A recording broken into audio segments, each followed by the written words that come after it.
Well, hello, and welcome to another Bass Weeks video. I'm Stephanie, and we're doing a tutorial today. Today, we're going to make little notebooks, and the one I'm making is to go in my traveler's notebook here that I made out of some vinyl. And so it's a specific size, but you can make these any size. The materials that you're going to need, I'm going to close up here, are pretty simple. The only materials that aren't optional is you need something to cut with, you need a needle and thread. It doesn't have to be this fancy wax thread that I'm using, but you do need that. So the first tool I have here is the We Are Memory Keepers book binding template, and really you can just use a ruler. It just makes things really fast because I make a lot of notebooks, so it's a good tool to have. Other things you need is just some white glue. Any glue will do. You see I grab a bunch of different kinds. You're going to need some needles, and that's some waxed cotton thread that I use. It's easy to pull through. You're going to need some sort of mixed media glue. This is a good one, this gel. You're going to need a piece of fabric and an awl. This is some muslin fabric that I'm going to use. You're going to need an awl, and some clips are helpful. And then you're going to need what you're going to use for your inside of your notebook, which is going to be your signature. So I'm using these pages I antiqued and some book pages from an Anne Rice novel that I had when I was 14 years old. So don't worry, that book is well loved. And then you're going to need a piece of 12 by 12 scrapbook paper for your cover. And the first thing we're going to do is we're going to cut off 1 inch from the width of the book. And the reason is because I want this notebook to be 8.5 by 5.5. So like if you took a standard piece of paper and you folded it in half, that's the size of the notebook, because that's the size the traveler's notebook is. So we want it 11 inches wide and 12 inches tall. Then we're going to do some scoring, and this is optional. If you don't have a scoreboard, you can just use a ruler and the back of your scissors or a butter knife or anything. And we're going to score on the 11-inch side in half, 11-inch side in half at 5.5, like just folding the paper in half. You probably don't even need to score it, actually. I just like my fancy tools, I guess. And then on the 12-inch side, we're going to score it at 8.5, because that bottom is going to give us little pockets for our notebook. And I'm obsessed with having pockets in my notebooks, because I like to shove little things that I want to put in it later. So I'm going to show you how to do that. After you have scored it, we're just going to do a little folding. That's the bottom pocket, and that's pretty much our cover. Looks great. Now what we're going to do is I'm going to cut up the center, and we're going to cut a V in the bottom pockets, because we have to be able to bind through it. You could probably bind through the pocket, but then it would buckle, and I don't want that, so I'm cutting these off. And I'm using this super fancy measuring method of taking a little sliver of paper that I cut off and using it to figure out where to cut on the other side. There's probably a better way to do that, because this does end up a little janky, but I like my little janky notebooks, so it turns out okay. The reason why I liked doing this from a 12-inch long piece is because I only need to glue that one side. And so I'm going to take my fabric strip. Well, I don't even glue up my things yet. I'm going to take my fabric strip, and I'm going to attach it to the spine of the book. And the reason why I do that is because when you're sewing through cardstock, it's not very strong, and I don't want my stitches to go through the spine. So to give it some sort of strength and rigidity, I'm just going to take this little piece of, I think it's muslin or really light canvas. It has a pattern on the side, and I didn't want that, so I'm just gluing her there upside down. You don't really see it. It's honestly just for strength. And so this is 1 inch wide, but it can be much thinner if you want to.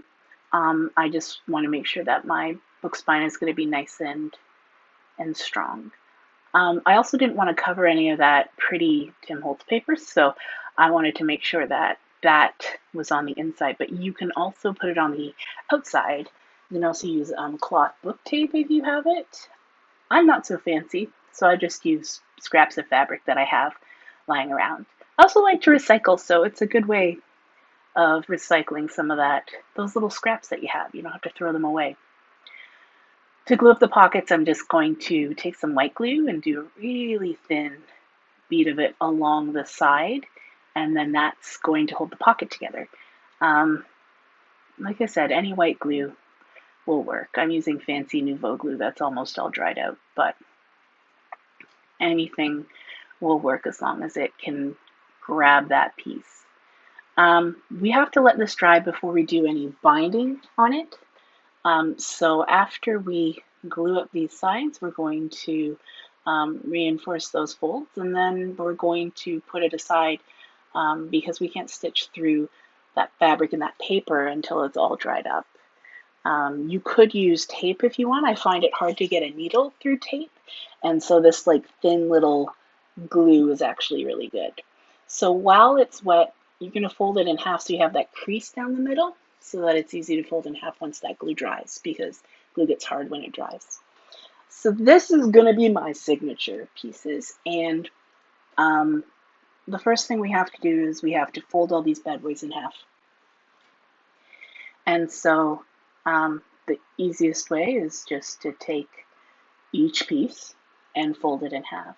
I'm using about 15 pages of standard copy paper that I antiqued. I just sprayed it with some inks, and that's what I'm going to use as my signature. I wouldn't take them all together and just fold them in half once, because you can't be sure that you're folding them directly in half if you do them all at once. So I do them one at a time. It's pretty calming and it's very relaxing. So put on some Enya and get folding. I'm not going to show you me folding all these pages because it's honestly just me folding pages in half. And that's it. So we're probably going to move on.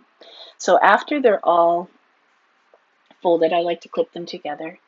And now is the fun part. We're going to start sewing. So we're going to take that cover, make sure that that spine is nice and dry.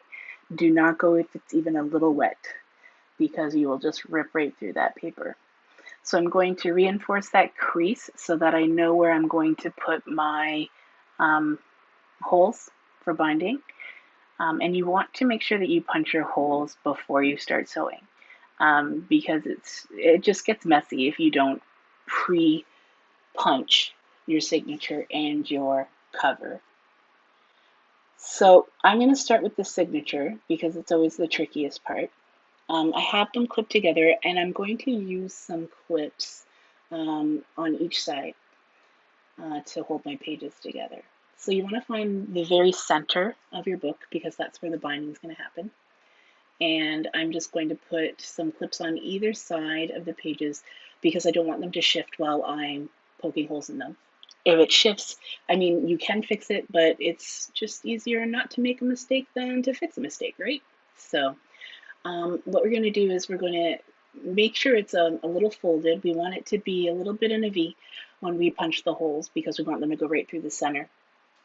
And the good thing about the We Are Memory Keepers book binding template is that it has a little cradle that the spine goes in for your notebooks on that left-hand side. And so it makes it easier to use the guide when you have a little notebook like this. And so I'm going to fit it in the cradle. I want to check those Anne Rice pages and make sure that they haven't shifted. And then I'm going to fit it in the cradle. And that see-through blue part goes on top to hold the book in a to hold the book so that it has a little fold in it. And it also has a guide for poking the holes. So I'm going to line it up against the bottom there, and then I'm going to lock her down. The only thing that I find with the We Are Memory Keepers template is that it bows up, so you have to really hold it down. Again, if you don't have the template, I would just be using a ruler and marking every ½ inch along the spine and poking holes that way. Just make sure you keep the notebook tented a little bit so that you get the punches right in the center. So then I just go through and I punch every other hole. And I'm going to speed it up because I'm just hole punching.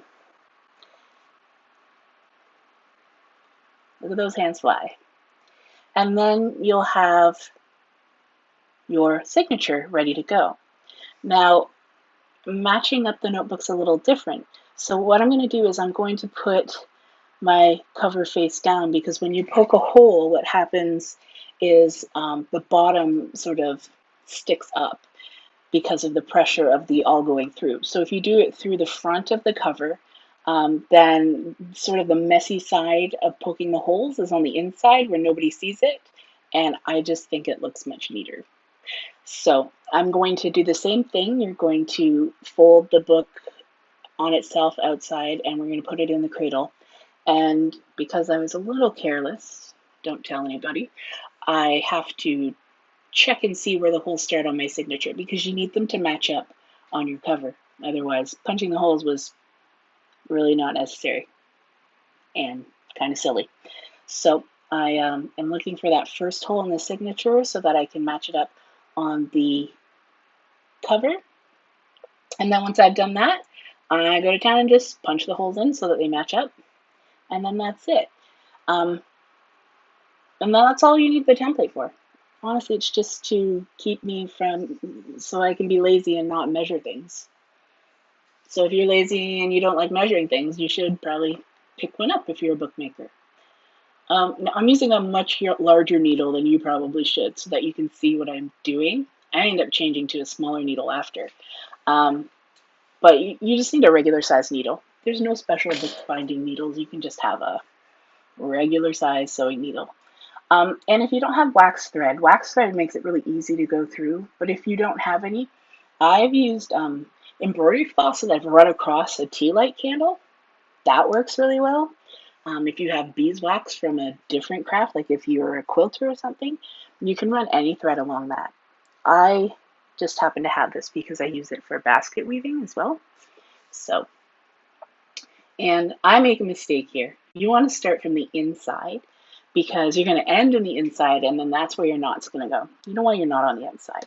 If you have it on the outside, what you can do is you can go through the signature and put it inside the cover, but you don't generally want your knot on the outside. So you're going to go through the inside, through the bottom, and you're going to leave yourself a tail.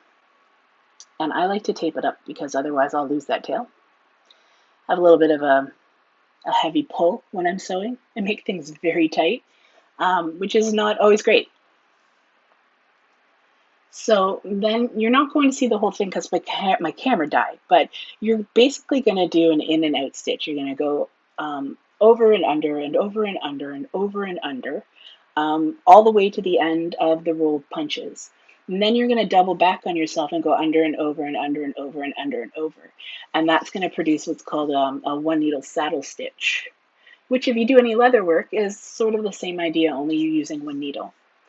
And after you've done all that, then you'll have your notebook basically complete, almost, except for the decorating, which is kind of the fun part. So I decided to keep this one simple because I'm not really sure what I'm going to use it for yet. So I'm just going to put a little label on it. I die cut this label from a die that I have. I dirtied it up because I like things to look a little dirty. And see, any glue. I'm just going to use some tacky glue, and I'm going to glue it right on the front. I'm going to put another little label there, and that's going to be all she wrote. There you go. You have a little notebook you made yourself. And you can use it for all sorts of things. Mostly notes. Or art. Or other things you use a notebook for. There you go.